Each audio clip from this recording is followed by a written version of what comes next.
তো আজকে আপনাদের সাথে একটা গুরুত্বপূর্ণ বিষয় শেয়ার করব, যেটা হচ্ছে কত নাম্বার গিয়ারে কততে বাইক চালাবেন এই বিষয়টা। এটা অনেকে বোঝে না, যারা নতুন বাইক চালায়, নতুন বাইক কিনে, তারা এটা বুঝে না।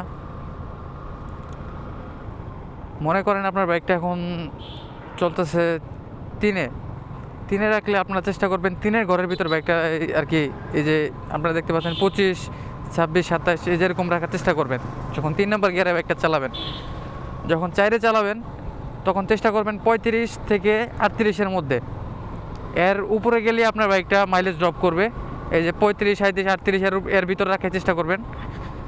যদি দুয়ে বাইক চালান তাহলে চেষ্টা করবেন আপনারা 25-এর মধ্যে রাখার।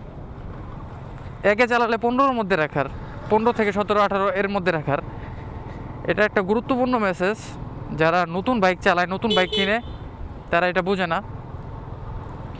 অনেক সময় দেখবেন 4 নাম্বার গিয়ারে চালায় 20-এ, 15-তে, গাড়ির চেন তারপর গাড়ি ধাক্কায়।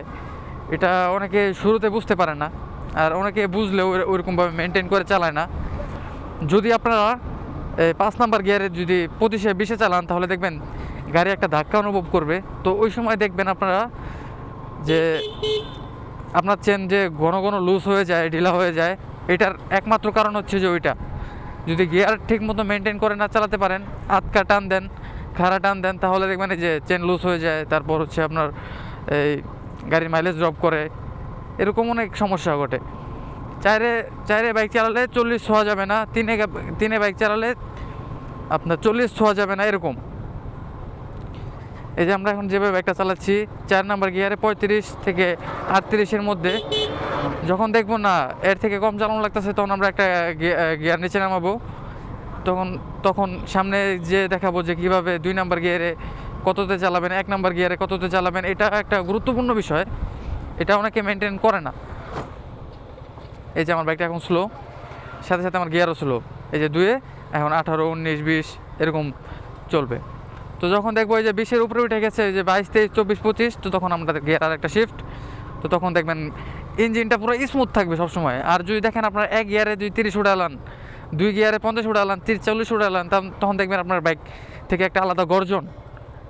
তখন বোঝাই যাবে যে বাইকের কষ্ট হচ্ছে, এবং তখন ফুয়েল অতিরিক্ত বার্ন করবে। তো তখন দেখবেন মাইলেজ প্রচুর কমে গেছে। 1 লিটারে আপনার মাইলেজ পাবেন তখন 30, 25 এরকম। রাইডিংয়ের উপর নির্ভর করে মাইলেজ। রাইডিং যত ভালো করবেন তত বেশি ভালো মাইলেজ পাবেন। গিয়ার মেনটেন করবেন। এই যে এখন আমার 35-এ উঠে গেছে, সুন্দর মতো চলে গেলাম 4 নাম্বার গিয়ারে।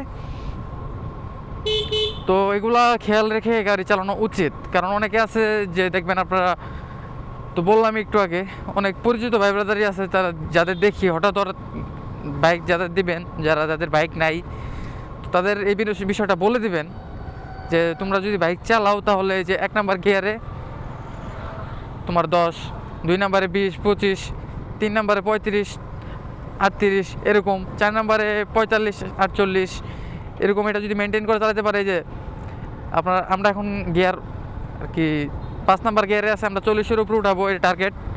এই জন্য আমরা 5 নাম্বার গিয়ারে আসলাম। তো যে এখন কিন্তু গাড়ি কোনো কষ্ট হইতেছে না, গাড়ি কিন্তু এক্সট্রা কোনো নয়েজ করতেছে না, সাউন্ড করতেছে না। এখন যদি আমাদের গিয়ার থাকতো 3 অথবা 2, তাহলে দেখতেন ইঞ্জিন তেল কেমনে টানতেছে ইঞ্জিনে, আর গাড়ি কেমনে কত সাউন্ড করে চিল্লাইতেছে। তো এটাই হচ্ছে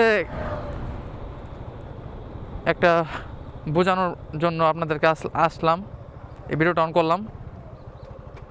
এই যে এখন 1 নাম্বার গিয়ারে শিফট করলাম বিটের সময়। এই যে এখন একটু টান উঠাই, এই যে আবার গিয়ার শিফট করলাম। এই যে এইভাবেই গিয়ার শিফট করা, কখন কোন সময় গিয়ার শিফট করতে হবে, কখন কোন সময় ইঞ্জিন ব্রেক ধরতে হবে, পায়ার ব্রেক ধরতে হবে, হ্যান্ড ব্রেক ধরতে হবে, এইসব সম্পর্কে আমাদের ধারণা রাখতে হবে। তা না হলে দেখবেন আপনারা মাইলেজ যেমন পাবেন না, তেমন আপনার জীবনের একটা রিস্ক, আর ব্রেকিং ওইরকম ভালো পাবেন না, গাড়ি স্কেট করার সম্ভাবনা থাকে। তো সব কিছু খেয়াল রেখেই বাইক চালানো উচিত। তো চেষ্টা করা উচিত সব সময় সব কিছু খেয়াল রেখে, পরিপূর্ণ গাইডলাইন মেনে, রুটিন মেনে বাইক চালানো। কারণ যদি আপনি বাইক অ্যাক্সিডেন্ট করেন, যেমন ক্ষতি হবে। আপনি যদি অ্যাক্সিডেন্ট করেন, আপনার ক্ষতি হবে। যদি আপনি বাইক ঠিক মতো না চালান, তাহলে আপনার বাইকের ক্ষতি হবে। দুইটাই রিস্কি। তো আমাদের উচিত দুইটাই মেনে চলা। তো এই চলে আসলাম ভাঙ্গা রোডে। তো এইসব রোডে তখন আমি বেশিরভাগ চেষ্টা করি দুই দুই দুই তিনের মধ্যে থাকার, এই যে রিল্যাক্সে চলে এইসব বাইক। যদি ভাঙা রাস্তা, তারপর উঁচা নিচা এইসব জায়গায় যদি আমরা বাইক রাইড করেন, এই যে 2 নাম্বার গিয়ারে 15-16তে পুরো স্মুথ চলবো। যদি সাসপেনশন পিছনেরটা সামনেরটা ভালো থাকে, আপনি হাতেও কোনো ফিল পাবেন না, পিছনে যে বসবে ওরকম সেও কোনো ফিল পাবে না। শুধু এই যে এইসব রাস্তায় একটা প্রবলেম হচ্ছে, এইসব রাস্তায় মোটর ব্লক করলে আমরা যে কথা বলি মোটর ব্লগাররা, তো এগুলো একটা কেঁপে কেঁপে বের হয়। তো ওই সময় বিশ্রী শোনা যায়, যারা মোটর ব্লগে ভিডিওতে এই ভয়েসটা বিশ্রী শোনা যায়।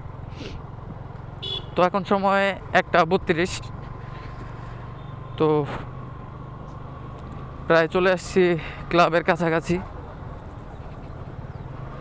এই যে এখন সময় হয়েছে 3 নাম্বার গিয়ারে যাওয়ার। রোড একটু ভালো, তো গিয়ার মেনটেন করে বাইক চালালে অবশ্যই মাইলেজ বেশি পাবেন।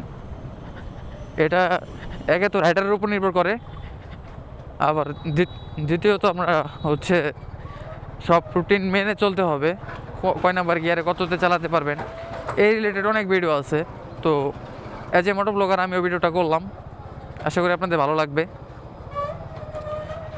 এটা এমন একটা মোড়, যে মোড়ে সবসময় আমরা ভিড় পাই। আর এদিকে প্রচুর হচ্ছে জুট মিল, কলকারখানা এসব থাকার কারণে আপনার এদিকে বড় বড় ট্রাক বেশি ঢুকে, এই জন্য এই রুটটাতে সবসময় জ্যাম থাকে। তো এখন তো তুলনামূলক একটু জ্যাম কম, সন্ধ্যার পরে আসলে আরও বেশি জ্যাম থাকে এই সাইডটাতে।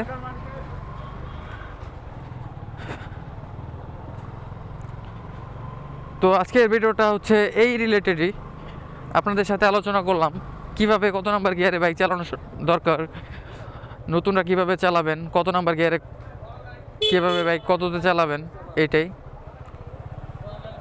আর কখনও একসাথে যে কোনো একটা ব্রেক ধরবেন না, চেষ্টা করবেন 2টা ব্রেকের কম্বিনেশনে একটা ব্রেকটা করার, বাইকটা থামানোর। ইমার্জেন্সি সিচুয়েশনে যদি পিছনের ব্রেকটা ধরেন তাহলে দেখবেন পিছনে চাকা স্কেট করে, যদি সামনের ব্রেকটা ধরেন দেখবেন সামনে চাকা হতে পারে আপনি একটা ডিগবাজি মেরে পড়ে যেতে পারেন। তো সব কিছু মেনেই বাইক চালানো উচিত, দরকার।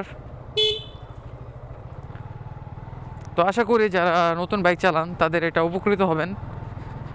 তো যারা যারা নতুন আছেন অবশ্যই চ্যানেলটা সাবস্ক্রাইব করবেন, আর যারা এই প্রথম জানতে পারলেন এইসব বিষয়ে তাহলে অবশ্যই কমেন্টে জানাবেন। তো ভিডিও কেমন লাগে এটাও জানাতে পারেন, কে কোন জায়গা থেকে দেখছেন ভিডিওটা এটাও কমেন্টে জানাতে পারেন।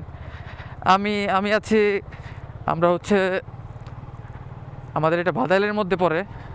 এখন যে রুট দিয়ে আসলাম এটা হচ্ছে ক্লাব সাইড। তো অবশ্যই কমেন্ট করবেন, ছোটো ভাই হিসেবে সাপোর্ট করবেন, আর ভিডিওটা যদি ভালো লাগে চ্যানেলটা সাবস্ক্রাইব করবেন, আর যারা পেজ থেকে দেখছেন পেজটা ফলো করে দেবেন। তো আমি এই রিলেটেড ভিডিও বানাই, ডেইলি লাইফ ব্লগার, মোটো ব্লগার। তো যখন যেখানে যেটা মাথায় আইডিয়া আসে আমি ওই রিলেটেড ভিডিও বানাই রাখি, কারণ কোন ভিডিওটা কখন কিভাবে খেয়ে যায় কেউ বলতে পারে না, আর কোনটার কিভাবে কখন দরকার হয়। তো সবাই ভালো থাকবেন, আল্লাহ হাফেজ।